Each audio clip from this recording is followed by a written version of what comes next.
다음 아이템은 유호정 기자가 준비했죠? 네, 맞습니다. 제가 준비한 두 번째 아이템, 윤석열, 이재명 단일화 두고 안철수와 단일화 두고 삿바 싸움으로 잡아봤습니다. 오늘로써 대선이 딱 30일 남은 상황인데요. 네. 여야 모두 이 단일화 카드를 좀 만지작거리고 있는 모양새입니다. 이 내용 좀 준비해 보려고 하는데요. 먼저 윤석열 후보가 한 인터뷰에서 어느 정도 단일화 가능성을 열어두는 취지의 인터뷰를 해서 좀 주목을 받고 있습니다. 네. 어떤 얘기를 했냐면 안철수와의 단일화 배제할 필요 없다라고 얘기를 했습니다. 그러면서 단일화를 한다면 바깥에 공개하고 진행할 게 아니라 둘이 전격적으로 결정할 사안이다라고 얘기를 했는데요. 네. 단일화 가능성을 열어두고 시기와 방식, 어떤 상황을 보고 있는 뜻으로 해석되는 이런 인터뷰를 직접 한 거고요. 네. 이렇게 단일화를 언급하는 것 자체가 안 후보에게 예의가 아니다라면서도 단일화 자체에는 또 전향적인 입장을 내놨거든요. 안 후보는 정권 교체를 위해 대선에 나온 분이다라는 점에서 나와 방향이 같다. 합쳐서 갈 수 있으면 같이 가자는 것이다라는 얘기를 덧붙이기도 했습니다. 아니 그런데 지금 유호정 기자가 얘기한 그 발언은 지금까지의 국민의힘의 선대본에서 얘기했었던 그 입장이랑은 좀 다릅니다. 이게 지금 입장이 그럼 바뀐 거예요? 네, 사실 단일화 문제에 대해서 최근에 이제 논의가 좀 불이 지펴진 상황으로 보이는데요. 네. 당내 의견이 분분한 상황입니다. 일단 윤 후보 여러 의원들의 공개적인 의견 표명은 개인적인 차원이다라고 선을 그으면서 공개적으로 언급하기에는 부적절한 사안이다라고 얘기를 했는데요. 네. 이 얘기 직접 들어보겠습니다. 글쎄 뭐 단일화에 대해서는 기본적으로 저와 선대 본부 측에서 그거는 이제 다룰 문제이고요. 그리고 또 여러 그 의원들께서 공개적으로 의견 표명을 개인적인 차원에서 하셨지만 그 단일화 문제를 어떻게 가져갈 것인지에 대해서는 제가 공개적으로 언급하기에는 좀 부적절한 사안이라고 생각합니다. 네. 네, 지금 보니까 공개적으로 언급하기 좀 부적절하다라고 얘기는 합니다만 어쨌거나 이 확실히 좀 결이 달라진 것 같은 이 미묘한 차이를 좀 느낄 수 있습니다. 사실 우리 프레스룸에서도 다뤘었어요. 이 윤상현 의원이 당내에서 처음으로 이 단일화를 해야 된다 공개 촉구를 했었는데 이 얘기를 이 원희룡 의원이, 그러니까 원희룡 정책본부장이죠, 의원이 아니라 이 원희룡 정책본부장이 받아서 여기에 좀 불을 댕긴 것 같은 모양새입니다. 네, 맞습니다. 윤상현 의원이 약 4일 전에 좀 공개 촉구를 했었는데 네. 여기에 어제 원희룡 본부장 역시 지금 때가 됐다. 초박빙 대선에서 승리하려면 안 후보와 단일화해야 된다. 각자 후보를 등록한 다음에 하면 더 어려워진다라는 인터뷰를 했습니다. 이 원 본부장이 이 인터뷰를 하면서 네. 선대본부의 공식 입장은 아니다라면서 개인적인 의견임을 밝혔음에도 불구하고 네. 이 인터뷰 이후에 권영세 본부장이 즉각 선을 그으며 진화에 나서는 모습이었습니다. 권영세 본부장 선대본은 단일화에 대해 거론한 적도 없고 향후 계획도 없다라는 점을 밝혔고요. 이 의견은 원희룡 본부장의 개인적인 의견이다라는 입장문을 낸 상황입니다. 그런데 그러면서도 네. 오늘 권영세 본부장이 기자들 질의에서 이 단일화 가능성 없냐, 열려 있냐? 네. 라는 질문에 물론이라고 답변을 했거든요. 네. 앞서 말했던 이 배제할 필요 없다라는 윤 후보의 인터뷰가 알려진 이후 이렇게 본부 내에서도 의원들이 주파수를 맞췄다는 분석이 나오고 있습니다.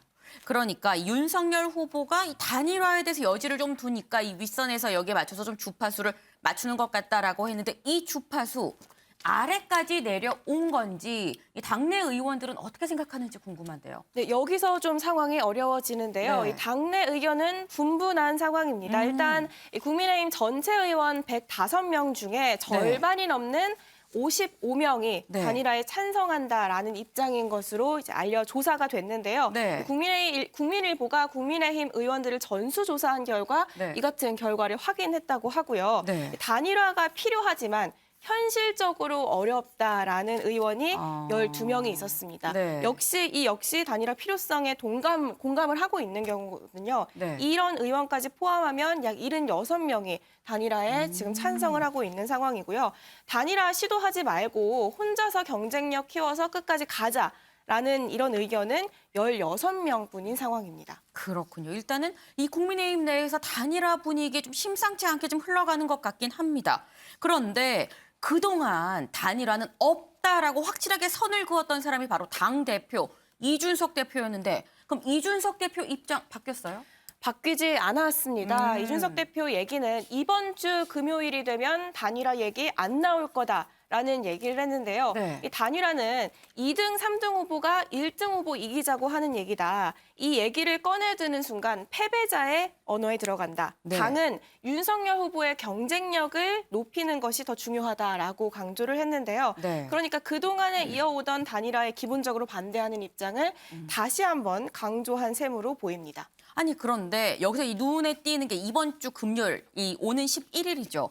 11일로 이게 좀 기한을 박은 게 눈에 띕니다. 금요일에 뭐가 있어서 그런 거예요? 네, 뭐 의미를 부여하자면 네. 뭐 대선 후보 등록일이 일요일, 월요일 13, 14일에 있기 때문에 마지막 평일인 금요일, 그러니까 막판이라고 할 수 있죠. 그 10일이라는 점도 있지만 무엇보다 이 대표가 직접 언급한 거는 이 말이 여론조사를 근거로 한 점을 강조를 했습니다. 네. 이 대표가 어떤 얘기를 했냐면 안철수가 포기하고 사라진다 해서 그 지지율이 그대로 윤 후보에게 옮겨오는 것이 아니다.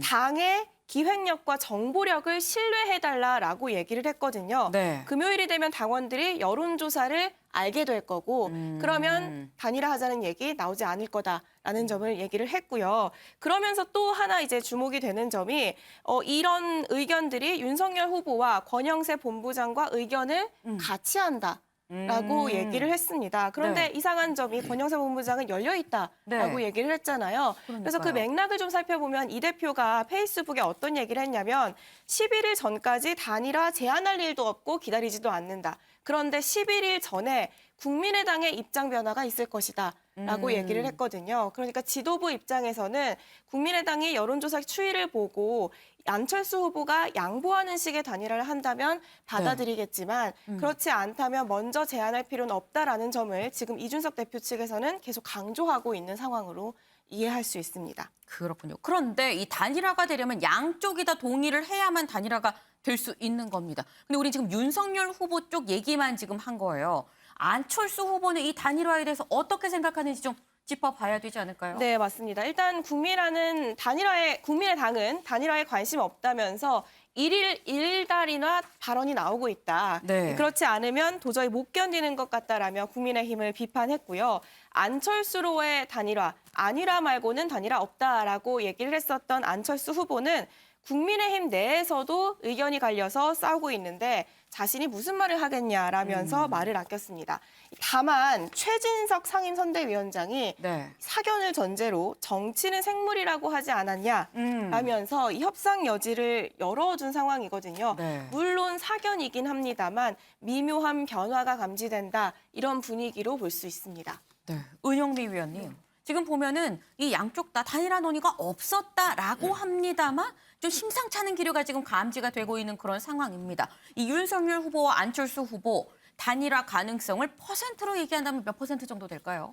저는 지금 상황에서는 네. 단일화 가능성이 한 6 내지 7. 6 내지 60 내지 70% 단일화 가능성. 네네. 안 될 가능성이 한 40%나 30%라고 지금은 이제 단일화 가능성에 더 제가 문을 열고 있는데 왜 그러냐면은 지금 지지율을 보면 있잖아요. 단일화를 안 하고 싶은 건 이제 국민의 입장에서 안 하고 싶죠.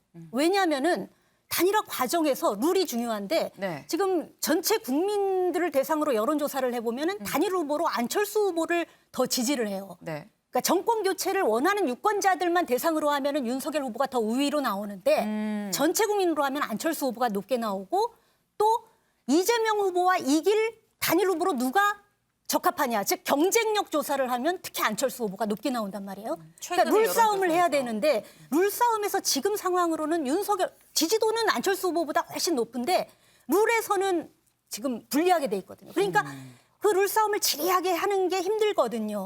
뭐 많은 걸 줘야 되고. 그렇기 때문에 국민의힘에서는 가급적 단일화를 하고 싶지 않은 거예요. 근데 단일화를 안 하고 이기려면 어떤 조건이 있어야 되냐면 윤석열 후보, 이재명 후보, 안철수 후보 간에 적정한 지지율이 차이가 나야 되는데 네. 일단 윤석열 후보가 이재명 후보보다 오차 범위 밖으로 이겨야 돼요. 그리고 안철수 후보를 10% 지지율 안으로 밑으로 묶어둬야 돼요. 조건 많네요. 그러니까 3자 구도로 가더라도 그 정도가 계속 끝까지만 유지된다면 충분히 윤석열 후보가 3자 구도로 가도 이길 수 있죠. 네. 그런데 만약에 지금 현재 지지율은 어떠냐면 오차 범위 내에서 앞서고 있거든요. 그러면 다양한 변수 때문에 오차 범위는 언제든지 뒤집힐 수 있고 그렇죠. 심지어 여론조사가 잘못됐을 가능성도 있기 때문에 이대로 가면 굉장히 이기기 어려운 거예요.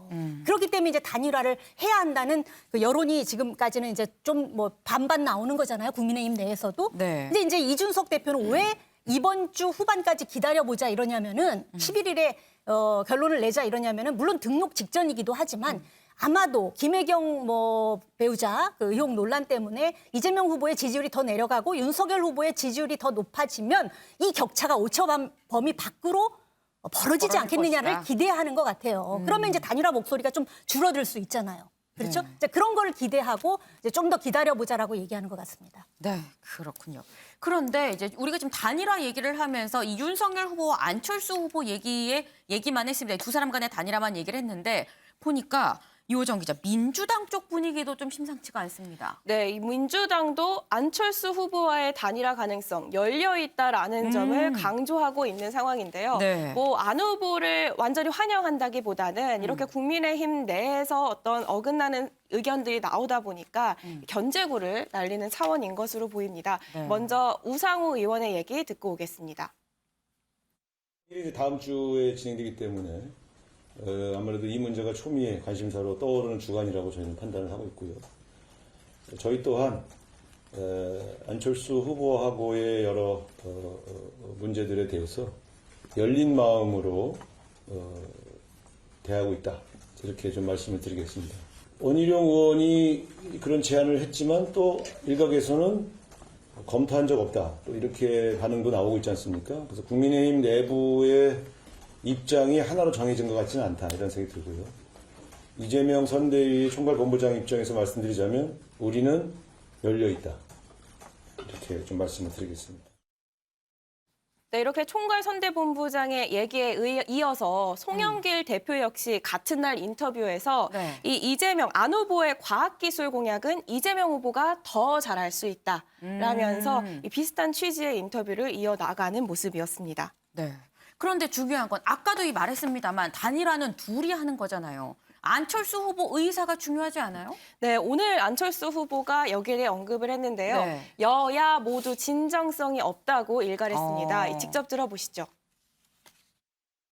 어제는 또 아니라고 그랬다가 오늘은 또 뭐 된다고 그랬다가 그리고 또 이런 문제는 공개적으로 말한다는 자체가 저는 진정성이 없다고 생각합니다. 최근 민주당에서도 단일화 얘기 계속 하시는데 공개적으로 그렇게 이야기하고 저희한테 뭐 미리 사전에 어떤 협의나 이런 것들은 저희들은 전혀 없습니다. 그래서 진정성을 느낄 수 없다는 말씀드립니다. 근데 나한테는 직접 단일화 하자는 얘기 없었다. 이 진정성이 없다라고 얘기를 하는 모습이었고요. 네. 여기에 민주당의 이재명 후보가 오늘 이상돈 전 의원과 비공개 오찬이 예정돼 있었다라는 소식까지 들려왔거든요. 네. 이 전 의원이 중앙대 법대 스승이기도 하지만 좀 주목이 되는 점은 2012년에는 새누리당에서 김종인 전 위원장과 함께 비대위원으로 활동하기도 했었고요. 네. 2016년에는 국민의당에 합류해서 20대 국회 비례대표를 지냈습니다. 이 네. 때문에 지금 단일화 얘기와 맞물려서 어떤 행보인지에 대해서 그 해석에도 좀 관심이 쏠리고 있는 상황이고요. 아직 어떤 얘기를 나눴는지 분위기는 들리지 않고 있지만 네. 대선 후보가 누구를 만나는지는 굉장히 또 중요한 포인트죠. 중요한 포인트잖아요. 그렇기 때문에 어떤 행보인지 여기에도 정치권의 관심이 쏠리고 있는 상황입니다. 네, 참 묘합니다. 저희가 앞에서 이 노무현 전 대통령을 두고 이재명, 윤석열 후보가 좀 신경전을 벌이는 것 같다라고 전해드렸는데 지금 상황은 또 이 안철수 후보를 두고 이재명, 윤석열 후보가 또 신경전을 벌이는 거 아닌가 하는 생각이 드는 대목인데 참 이렇게 마치 짠 것처럼 양당에서 그 단일화를 들고 나오는 이유가 있을까요, 윤호정 기자? 네, 아무래도 시기 때문입니다. 그러니까 후보 등록 기간이 13, 14일인데요. 단일화 1차 마지노선을 이 13, 14일 이전으로 보고 있습니다. 왜냐하면은 이 기간이 지나고 두 후보가 모두 등록을 하게 되면은 네. 이후에 단일화를 하더라도 투표용지에 2번 윤석열, 4번 안철수 모두 다 찍히게 됩니다. 그렇기 때문에 들어가서 투표 용지에 기왕이면 네. 하나의 후보만 있는 게 그게 훨씬 좋죠. 단일화가 효과적이잖아요. 그렇죠. 때문에 1차 마지노선이 오는 14일로 이제 야권에선 보고 있고요. 뭐 2차 마지노선이라 하면은 투표 용지 인쇄하기 전날입니다. 네. 만약에 인쇄 전날 단일화가 되면 사퇴한 후보 옆에 사퇴라고 표시가 명기가 됩니다. 그러니까 네네. 헷갈리지 않고 투표할 가능성이 현저히 낮아지겠죠. 이렇게 2차 마지노선이 얘기가 되고 있고 마지막으로 뭐 사전 투표 개시일인 3월 4일 그 전이 이제 3차 마지노선으로 얘기가 나오고 있습니다. 야권 입장에선 단일화를 한다면 1차 마지노선 전에 하는 게 가장 효과적인 상황입니다. 예. 그렇군요. 이 단일화를 좀 얘기를 해봤는데 사실 단일화 갖고 뭐 안철수 후보와의 단일화만 있는 건 아닙니다. 이 단일화라는 말이 글쎄요, 단일화라는 말보다는 뭐 연대, 뭐 지원 이런 얘기가 맞을 수 있을 것도 같은데 그러니까 윤석열 후보랑 결별한 이 김종인 전 위원장을 이재명 후보가 찾아갔습니다. 네, 맞습니다. 이 후보의 행보가 미묘하다라는 네. 얘기가 나오는 이유가 바로 있습니다. 어제 저녁에 김종인 전 위원장과 80분간 비공개 회동을 했다라는 소식까지 전해졌는데요. 네. 뭐 코로나 위기랑 소상공인 지원, 방역 상황 등에 대해서 얘기를 나눴다 하지만 대선 후보가 지금 김종인 위원장을 만나는 이 만남, 정치권이 심상치 않게 보고 있는 상황입니다. 그렇죠. 일단 민주당은 진영을 가리지 않고 인재를 쓰고 싶다는 이 후보의 요청으로 김 전 위원장이 조언을 해주는 수준이고 선거를 위한 연대 같은 이야기는 없었다라고 선을 긋고는 있지만 네. 어쨌든 그 만남엔 의미를 두는 분위기인데요. 송영길 대표의 얘기 직접 듣고 오겠습니다. 김종인 위원장이 가지고 있던 경제 민주화에 대한 철학, 김종인 위원장님의 철학을 수용할 만한 그릇이 안 됩니다. 이것을 제가 계속 강조했는데 그게 사실로 확인된 것 같습니다. 그렇다면 오히려 이재명 후보랑 그러한 경제 철학이나 방향이 더 접점이 있지 않겠는가 이런 생각입니다. 기본적으로 이 김종인 위원장의 경제 철학을 이해할 수준이 이재명 후보와 윤석열 후보는 비교가 안 된다고 생각합니다. 네, 하지만 정작 김종인 위원장은 사람 한 번 만난 것 가지고 뭐 이렇게 얘기가 많냐. 특별한 얘기 없었고 특별히 관심 둘 일 아니다라면서 특유의 그 냉소적인 태도를 보였습니다. 네. 그래서 사실 윤영걸 대표님 지금 보면은 80분을 얘기를 했다라고 해요. 이 80분 생각보다 굉장히 긴 시간이거든요. 저희 프레스룸이 뭐 한 80분 정도 되는 건데 굉장히 긴 시간인데 뭐 보면 김종인 전 위원장이 기자한테 계속 물었는데 별 얘기 안 해서 합니다만 어쨌거나 일단 만난 거 자체가 이재명 후보를 좀 지원 사격해 준 거 아니냐라는 해석이 나올 수도 있거든요. 뭐 그런 점도 있을 수 있죠. 저 이재명 후보가 제일 안타까운 부분이 네. 중도층 공략의 제일 안타까운 부분이거든요. 지금 지지율이 30%에서 40% 넘지를 못하잖아요. 문재인 네. 대통령 지지율을 못 넘어요. 그거 넘으려면은 문재인 대통령과의 차별화, 또 하나는 중도층 공략을 해야 되는데 이게 좀 마땅치 않은 거예요. 그래서 지지율이 박스권인데 제가 보기에는 그 박스권에 돌파하는 중도층 공략 이미지로서는 김종인 그 박사하고 이상돈 전 의원 굉장히 두 분이 딱 맞는 그 이미지죠. 네. 80분 만났다기보다도 80분을 어떻게 보면 만나는 시간을 어떻게 보면 연출했다. 뭐 이렇게도 볼 수 있을 거예요.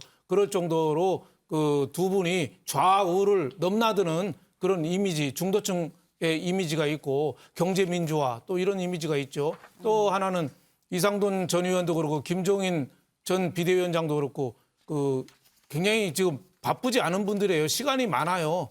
그리고 또 그분의 그 생활 좌우명 중에 하나가 오는 사람 막지 않고 가는 사람 잡지 않는다거든요. 네. 그리고 광화문 김종인 전 비대위원장 사무실에는 누구든지 찾아가면 만날 수 있을 정도 문이 열려 있거든요. 그래서 이재명 후보가 중도층을 포섭으로 강화하는 이미지로서 네. 뭐 그 김종인 위원장 사무실을 찾아가서 만나는 모습을 연출했다 이렇게 볼 수 있겠고 그게 뭐 서로 연대를 하거나 이거는 제가 보기엔 쉽지 않을 것 같다. 김종인 전 비대위원장이 그동안 계속 정권 교체의 당위성을 얘기했거든요. 네. 근데 갑자기 정권 교체가 아니라 정권 재창출을 해서 또 손을 잡는 모습, 아마 그 모습이 연출되기는 좀 쉽지 않을 것 같다, 좀 이런 생각이 좀 듭니다.